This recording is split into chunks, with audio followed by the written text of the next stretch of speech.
Xin chào tất cả mọi người. Hôm nay công ty cửa thép Cường Tín đang có mặt ở mảnh đất Giai Xuân của Tân Kỳ, Nghệ An.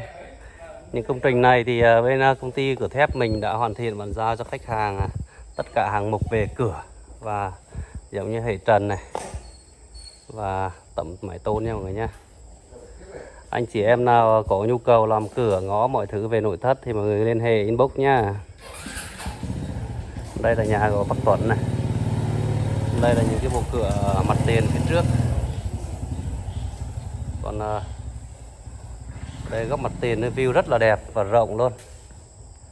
Tất cả khuôn phào ở đây là đi vào biệt thự, tất cả bằng loại nhôm hết mọi người ạ. Cho nên là cái dòng này thì hiện tại là phân khúc này là phân khúc cao cấp nhất. Mặt tiền này, vào biệt thự này. Đây là đến chuyên review quay cho một đoạn.